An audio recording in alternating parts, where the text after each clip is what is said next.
رضی اللہ تعالی عنہ روایت کرتے ہیں کہ آپ صلی اللہ علیہ وسلم نے فرمایا، یہود و نصارہ بالوں کو رنگتے نہیں، تم ان کی مخالفت کرو۔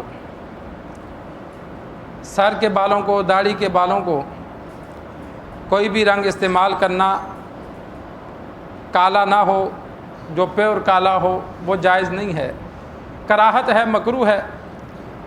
بیوی جوان ہو یا جہاد ہو تو اس میں انسان کالا رنگ بھی استعمال کر سکتا ہے، علماء نے اجازت دی ہے۔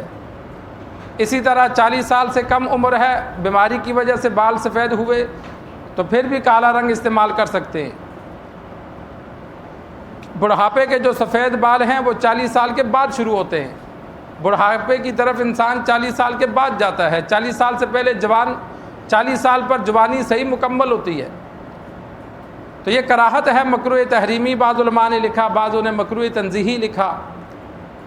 تو کالے کے علاوہ کوئی بھی رنگ استعمال کر سکتے ہیں، البتہ کفار سے مشابہت نہ ہو۔ انسان جہاں رہتا ہے وہاں کا انسان ہر وہ عمل جو کفار کے ساتھ خاص ہو، مسلمانوں کو چاہیے کہ اس سے بچیں، اس لیے کہ وہ کافروں کے ساتھ خاص ہے تو ان سے مشابہت ہو جائے گی۔ آپ صلی اللہ علیہ وسلم کے دور میں یہود و نصارہ بال سفید رکھتے تھے، ان کو رنگ نہیں کرتے تھے، تو آپ صلی اللہ علیہ وسلم نے صحابہ کو داڑھی اور سر کے بالوں کو رنگنے کا حکم دیا۔ ابو بکر صدیق رضی اللہ تعالی عنہ کے والد ابو قحافہ فتح مکہ کے موقع پر ایمان لائے تو ان کے سر اور داڑھی کے بال بالکل سفید تھے۔ سغامہ جڑی بوٹی کا نام ہے جس کا پھول سفید ہوتا ہے، تو اس کی طرح تھے۔ تو آپ صلی اللہ علیہ وسلم نے ابو بکر رضی اللہ تعالی عنہ کو فرمایا، غیرو، کہ یہ سفیدی کو تبدیل کرو، کوئی رنگ کرو۔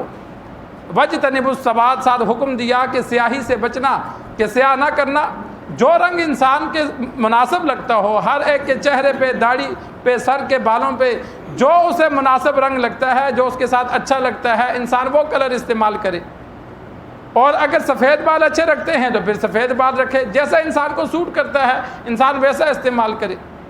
سرکار دو عالم صلی اللہ علیہ وسلم کے دور میں یہود و نصارہ سفید بال رکھتے تھے، وہ مہندی استعمال نہیں کرتے تھے، تو آپ صلی اللہ علیہ وسلم نے صحابہ کو مہندی استعمال کرنے کا حکم دیا۔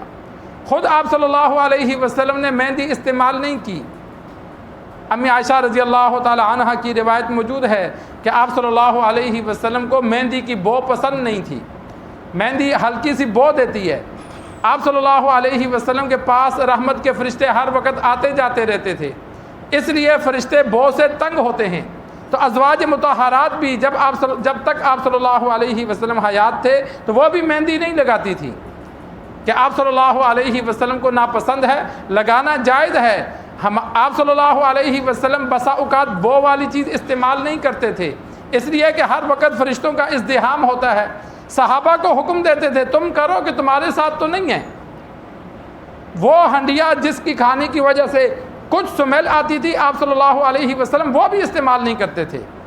انسان بسا اوقات سبزی کھاتا ہے یا ساگ کھاتا ہے یا پیاز کھاتا ہے، چاہے وہ اس کی بو ماری جائے لیکن کچھ سمیل منہ سے محسوس ہوتی ہے، تو آپ صلی اللہ علیہ وسلم اس سے بھی بچتے تھے۔ ایک مرتبہ اسی طرح ہنڈیا لائی گئی تو خود نہیں کھائی، صحابہ کو فرمایا تم کھاؤ، تو صحابہ نے جب آپ صلی اللہ علیہ وسلم نے نہیں کھائی تو کھانا پسند نہیں کیا، تو آپ صلی اللہ علیہ وسلم نے اس موقع پہ فرمایا کہ میرے ساتھ ہر وقت فرشتے ہوتے ہیں، اس وجہ سے میں نہیں کھاتا، تم کھاؤ۔ کہ فرشتہ وہی لے کر آتا ہے، مجھ سے کلام کرتا ہے، میں اس سے سوال و جواب کرتا ہوں تو وہ تنگ ہوتے ہیں۔ تمہارے ساتھ تو فرشتہ کلام نہیں کرتا، تمہارے پاس تو بار بار نہیں آتے، تم استعمال کر سکتے ہو۔ تو اسی وجہ سے مہندی لگانا جائز ہے۔ آپ صلی اللہ علیہ وسلم نے نہیں استعمال کی۔ کبھی کبھار داڑھی کو، سر کو صفائی کے لیے مہندی سے دھو لیتے تھے۔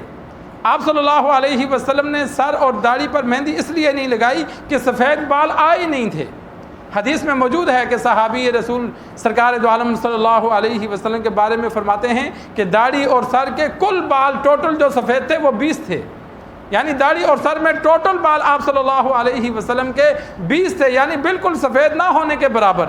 تو جب بالکل سفید تھے ہی نہیں، اکا دکا بال سفید ہو تو رنگ کرنے کی ضرورت بھی نہیں ہوتی۔